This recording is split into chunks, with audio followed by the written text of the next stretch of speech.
So it's currently 12 PM and kakagising ko lang. Pero I did work for an hour already. Nag-shoot na ako ng videos and gumawa na ako ng script. Then may mga gagawin pa akong script later and mga things na gagawin ko when it comes to my personal brand. Pero today, I'm supposed to go to UP ulit. Pabalik ulit ako dun. May mga papapirba lang ako para ma-settle ko na yung mga kulang ko. And then, I'll go to the gym later. May mga kasama ako, yung mga kaibigan ko dito sa Davao. So yeah, that will be the start of our day. Day something of making 1 million for I turn 21.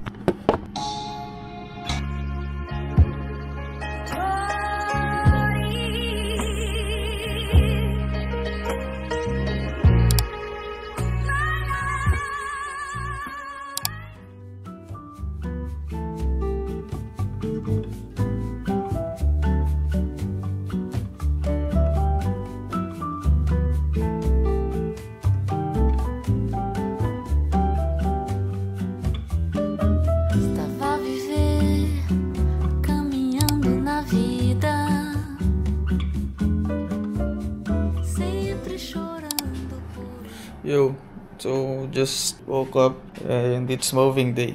Pupunta na tayo ng Jensen, ng Palumulok. Ako na tong ayusin. It's moving day, man.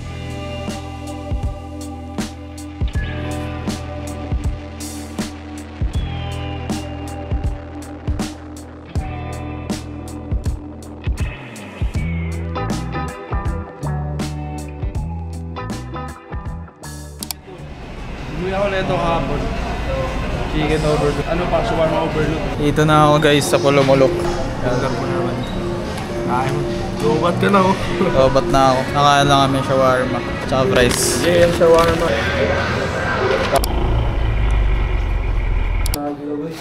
Unboxing guys. Yung mga parcel ko. Sobrang dilim. Tapong ko yung kape. Tapong ko yung kape. Dito na ako sa Palumulok. Sama ko sila Aljo tsaka si Yasmin. Kakape muna kami tapos papa-change oil ako. Kasi di pa ako nakakapagpa-change oil. Ano na nga yung multa? Ay, wala na ba? Gagawin natin. Kakape tayo. Matcha latte ako kasi matcha lover ako. Hindi nga akong grasa. Kagi! Dumidikit. Dumidikit.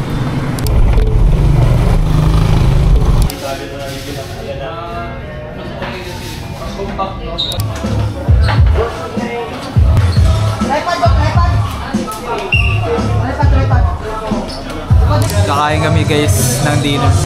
So after nito, uwi na ako tapos gagawa akong video. Tapos na namin ng gym. So guys, so kakain lang namin ng lunch and papa-change oil muna kami. Tapos check namin yung bahay later, mga 2 PM yung pag-i-stay namin dito. Tagal ni Aljo. Boy, yung tagal mo boy.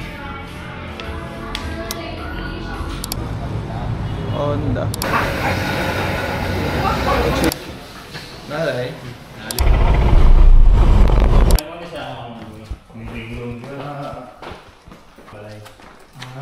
Ano yung mga sulat yan po? 5 na kuha mo sir.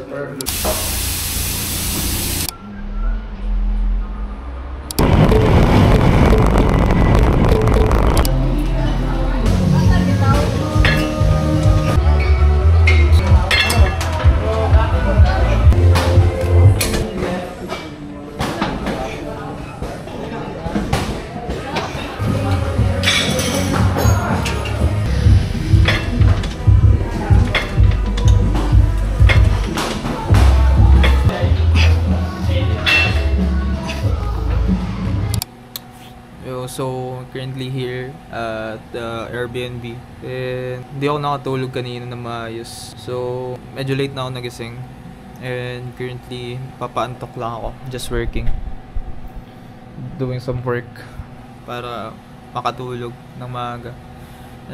Tomorrow we'll just wake up early.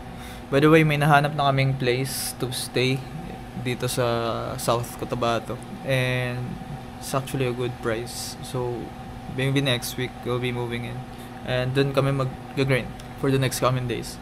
So yeah, I'm also excited and dami naming plans for the next coming months. So, yun.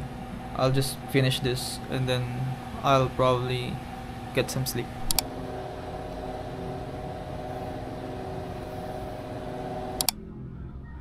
I honestly cannot sleep, bro. Hindi na ba ako gising 3 a.m. Then ngayon, it's already 5. So, maybe I'll just walk or run outside. Then, hanap ako ng coffee. And then, I'll work. But look at the view, bro.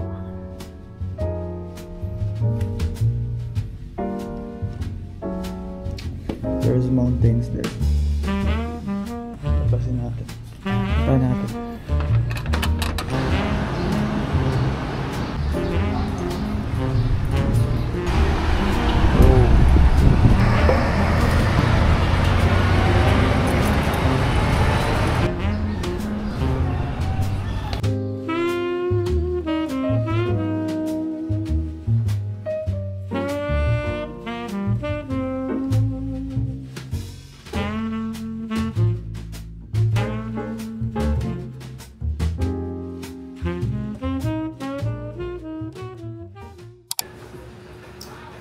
Boy.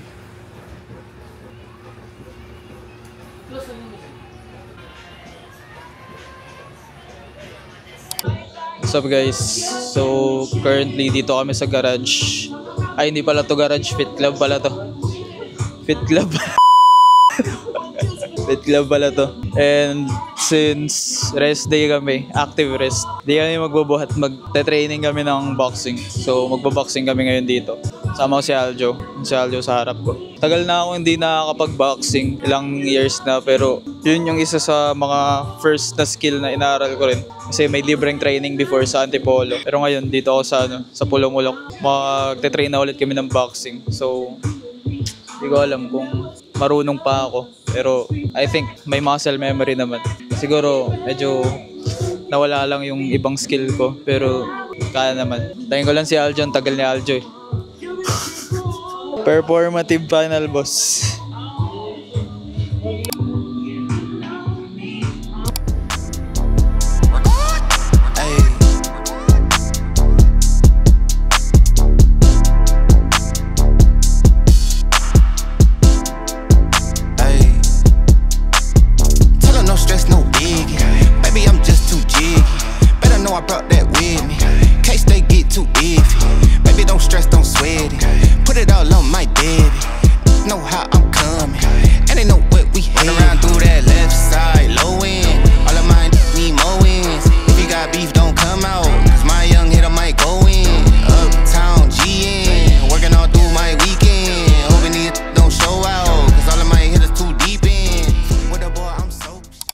Nandito namin sa coffee shop, wala pa si Aljo.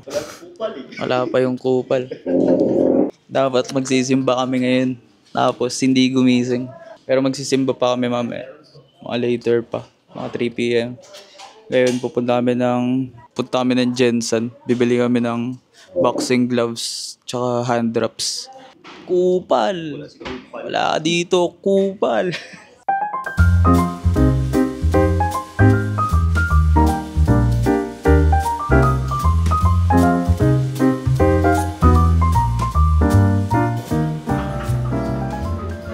Dito na si Aljo, ang pinakamatagal sa lahat. Lagi si Sushi yung pinakamatagal ko eh.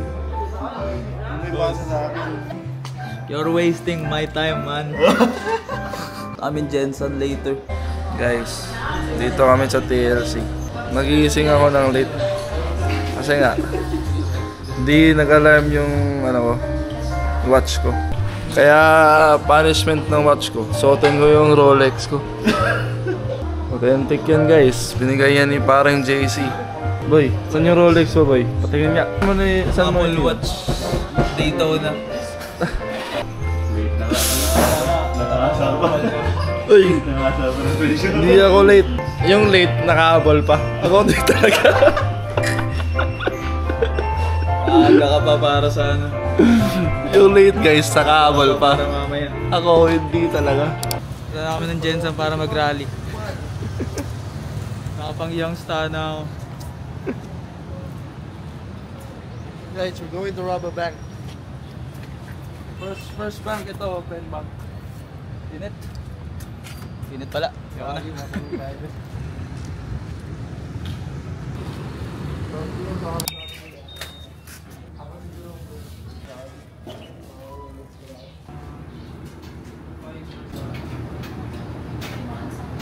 Laundry muna tayo guys. Anong oras mo makuha guys? 6:30.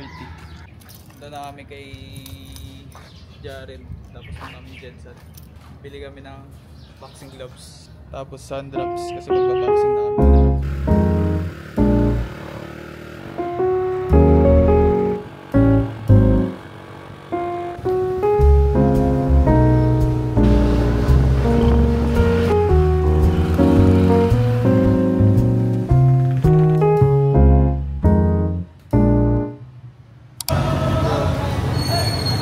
Tayo mag-film kami sa Jensen guys.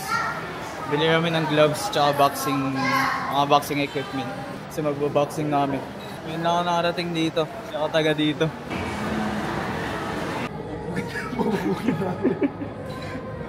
Babalado lang si Sushi. Solid na naman ito gusto ko. Black. Black yung gusto ko yan, blue yung gusto mo. Next shop kasi check namin kung ano mas mura. Kung same lang, dito na lang. Kung same lang, doon na lang. Anong kami ibang option? Anong kami ibang option? Lalaki namin sa boxing. Ang split namin currently, upper lower rest, upper lower rest. Pero magbo-boxing kami. Papasok namin yung boxing sa routine. Ay boy, upper body na lang tayo. Ayan. Para makapag-boxing tayo ng parang may rest. Kailan? Hindi, upper body na lang. Ay, whole body na lang yung routine natin. Ano, FBOD. Boy, ang laki niyan boy oh. Ay, hindi na ako focus. Work naman. Pero, yun nga, may mga sira din. Practice sa likod. Ikaw din, Osme, baka magbibili ka na. Boy, Tao, boy. May ano kasi ako, may self-control kasi. sige, next time. Baka hindi yan makakatulog pag hindi binili. Next time mo na bibili. We need to be wise. Kasi makakatulog ka ba bukas kahit wala yung iPhone? Kung makakatulog ka naman, hindi mo pa kailangan. May crack sa likod ko. Fit lang pa yan boy. May crack. Boy, nasa dalawa yan, boy. Pag nabili niya, makakatulog or hindi. Pero pag binili niya naman, baka hindi na makakatulog yan. Boy, hanap pa tayo ng undrops. Next time na tayo babalik.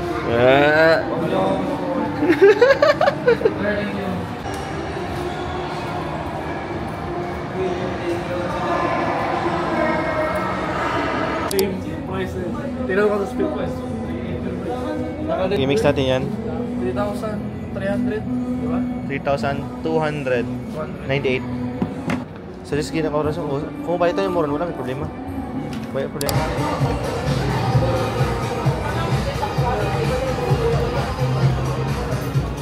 Dito kami sa SM Jensen. Bibili ng iPhone si Aljo. Nabudol namin siya. Budulin talaga to, no? Nag-blur pa. Bagong glasses.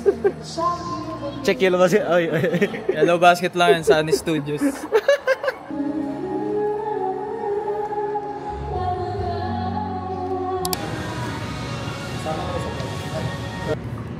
Ulit guys. Hindi kasali sa plano yun. Boy, Ang plano namin. bakit ka bumili, boy? Nakakatulog ka pa bukas na wala kang iPhone. Ayun na sabi na mas pro bili kayo eh. Maganda kasi yung pro, di ba? Saya, pro. Guys, Pro bili. plano namin yung boxing girl lang. Ba't naging ano? From this, Patingin. from this, wait lang. From this to this. Boy, From this to this, oh. hindi ako na ano, boy. Ayan, oh. Ano? Ayan, oh. Kita niyo yan, bago ng iPhone si Idoc. Guys, binili natin yung 16 Pro. Bigla siyang bumili. Ang usapan, Boxing gloves. boxing gloves. Bigla siyang bumili ng iPhone. if you see this video, it means nakalipat na kami ng bahay na pag-stay namin for the next 6 months. Itong YouTube video na to, sobrang tagal ko na talaga pinaprocrastinate. Ever since I started my first year dati sa architecture. Gusto ko na talagang gumawa ng mga YouTube video na I'll just document the journey na ginagawa ko every single day. Kasi I just love the thought of creating lang talaga to show my creativeness, filming. Ayun. And I'm actually happy na I made this video.